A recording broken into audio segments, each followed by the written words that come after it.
ಹೋಗಲಾಡಿಸಲು ಜುಲೈ 3ರಂದು ಹೊಸನಗರ ತಾಲೂಕಿನ ರಿಪ್ಪನಪೇಟೆಯಲ್ಲಿ ಸೌಹಾರ್ದ ನಡಿಗೆ ಎಂಬ ಕಾರ್ಯಕ್ರಮ ಆಯೋಜನೆ ಮಾಡಲಾಗಿದೆ. ಈ ಕಾರ್ಯಕ್ರಮಕ್ಕೆ ಎಸ್ಎಸ್ಎಫ್ನ ರಾಜ್ಯಾಧ್ಯಕ್ಷ, ಎಲ್ಲ ಧರ್ಮದ ಗುರುಗಳು, ಇತರೆ ಸಂಘ ಸಂಸ್ಥೆಗಳ ಮುಖ್ಯಸ್ಥರು ಆಗಮಿಸಲಿದ್ದಾರೆ. ಈ ಕುರಿತು ಇಂದು ಶಿವಮೊಗ್ಗದಲ್ಲಿ ನಡೆದ ಪತ್ರಿಕಾಗೋಷ್ಠಿಯಲ್ಲಿ ಎಸ್ಎಸ್ಎಫ್ನ ಹಸನ್ ಸಖಾಫಿ ಮಾಹಿತಿ ನೀಡಿದರು.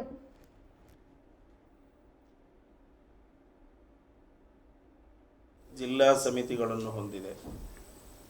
ಅದೇ ರೀತಿ ಲಕ್ಷಾಂತರ ಕಾರ್ಯಕರ್ತರು ಈ ಸಂಘಟನೆಯಲ್ಲಿ ವಿದ್ಯಾರ್ಥಿಗಳನ್ನು ಧಾರ್ಮಿಕ ಚಟುವಟಿಕೆಗಳಲ್ಲಿ, ಅದೇ ರೀತಿ ಅವರನ್ನು ಸಮಾಜದ ಉತ್ತಮ ವ್ಯಕ್ತಿಗಳನ್ನಾಗಿ ಮಾರ್ಪಡಿಸಲು ಕಾರ್ಯಾಚರಿಸ್ತಾ ಇರುವಂತಹ ಸಂಘಟನೆಯಾಗಿದೆ ಸುನ್ನಿ ಸ್ಟೂಡೆಂಟ್ ಫೆಡರೇಷನ್ ಎನ್ನುವಂತಹ ಈ ಸಂಘಟನೆ.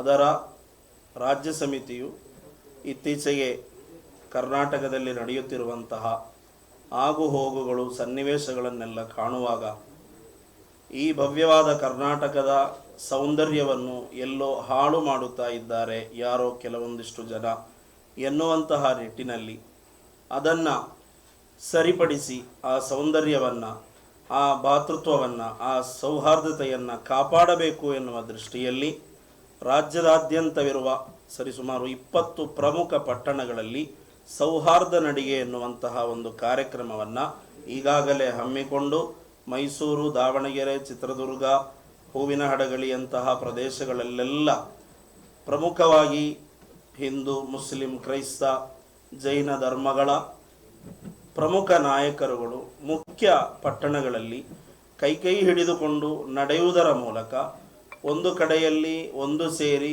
ಒಂದು ಒಳ್ಳೆಯ ಸಂದೇಶವನ್ನು ಜನರಿಗೆ ಕೊಡುವುದರ ಮೂಲಕ ಈ ನಾಡಿನ ಸೌಹಾರ್ದತೆಯನ್ನು ಕಾಪಾಡುವಂತಹ ಕೆಲಸಕ್ಕೆ ಕರ್ನಾಟಕ ರಾಜ್ಯ ಸಮಿತಿ ಈಗಾಗಲೇ ಕಾಲಿಟ್ಟಿದೆ. ಅದರ ಅಂಗವಾಗಿ ಎಸ್ಎಸ್ಎಫ್ ಶಿವಮೊಗ್ಗ ಜಿಲ್ಲೆ ಸುನ್ನಿ ಸ್ಟೂಡೆಂಟ್ಸ್ ಫೆಡರೇಷನ್ ಇದರ ಜಿಲ್ಲಾ ಸಮಿತಿ ನಮ್ಮ ಶಿವಮೊಗ್ಗದಲ್ಲೂ ಕೂಡ ಆ ರೀತಿಯ ಒಂದು ಸೌಹಾರ್ದ ಕಾರ್ಯಕ್ರಮವನ್ನು ಈಗಾಗಲೇ ನಾವು ಹಮ್ಮಿಕೊಂಡಿದ್ದೇವೆ. ಅದು ನಾಡಿದ್ದು 3ನೇ ತಾರೀಕು, ಜುಲೈ 3ನೇ ತಾರೀಕು ಗುರುವಾರ ರಿಪ್ಪನ್ಪೇಟೆಯಲ್ಲಿ ಬೆಳಗ್ಗೆ 10 ಗಂಟೆಗೆ ನಡೆಯಲಿಕ್ಕಿದೆ. ಪ್ರಮುಖವಾದಂತಹ ಧಾರ್ಮಿಕ ನಾಯಕರುಗಳ ಸಾನ್ನಿಧ್ಯದಲ್ಲಿ ಸರಿಸುಮಾರು ಒಂದು ನಮ್ಮ ಜಿಲ್ಲೆಯ